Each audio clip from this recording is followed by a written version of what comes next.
এবার দেখেন, আনাবি হুরায়রা রাদিয়াল্লাহু আনহু قال قال رسول الله صلى الله عليه وسلم كلمتان حبيبتان الى الرحمن خفيفتان على اللسان وثقيلتان في الميزان।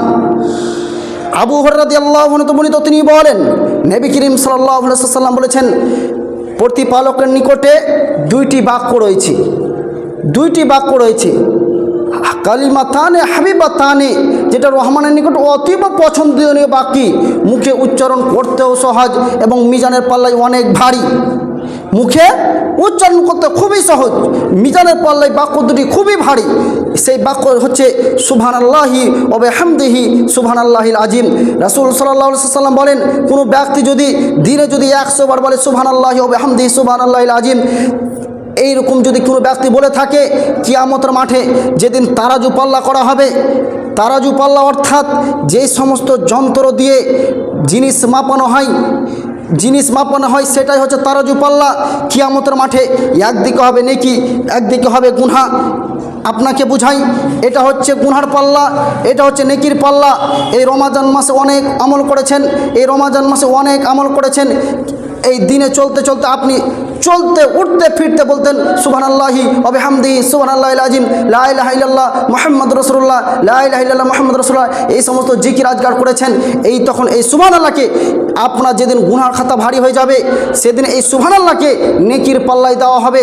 নেকির পাল্লায় দেওয়ার পরে এই নেকির পাল্লা ভারী হয়ে যাবে আর গুনার খাতা হালকা হয়ে যাবে।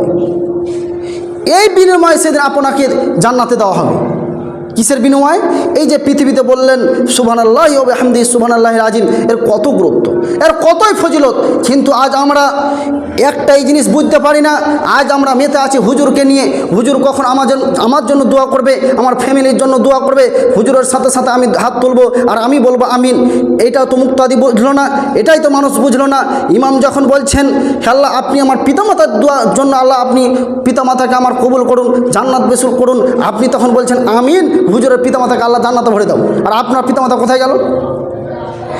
এটা নিয়ম নয়। নিয়ম হচ্ছে কি, এই রমজান মাস উঠতে বসতে চলতে, রাস্তায় চলছেন, বাড়িতে আছেন, যে জায়গাতে থাকবেন, চলতে ফিরতে এনি টাইম সর্বসময় নিজে নিজে দোয়া করতে হবে। আরবি জানেন না, বাংলাতে বলেন, হে আল্লাহ এই 11 মাস আল্লাহ খুবই গুনাহ করেছে, আল্লাহ এই গুনাহ মাফ করার জন্য কেউ নাই, আল্লাহ আপনি ব্যতীত, আল্লাহ আপনি আমাকে ক্ষমা করুন। আল্লাহ চলতে ফিরতে আপনি আল্লাহ তাআলার কাছে দোয়া চাইবেন। এই রমজান মাসের কোনো লিমিট নাই, কোনো সময় নাই। যখন দোয়া চাইবেন তখনই আল্লাহ সঙ্গে সঙ্গে দোয়া কবুল করবে। এ কথা রাসূল সাল্লাল্লাহু আলাইহি ওয়াসাল্লাম বলেন। এরপরের হাদিস, আন ইবনে উমর রাদিয়াল্লাহু আনহু قال قال رسول الله صلى الله عليه وسلم إن هذه القلوب تصدع كما يصدع الحديد إذا أصابه الماء।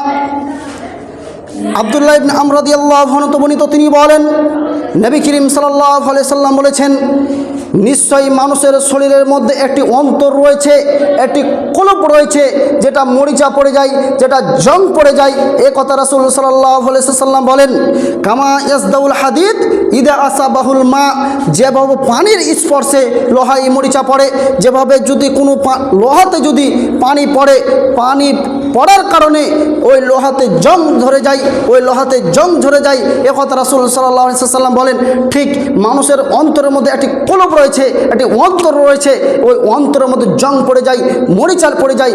কেমন করে মরিচা পড়ে? এ কথা রাসূল সাল্লাল্লাহু আলাইহি সাল্লাম বললেন।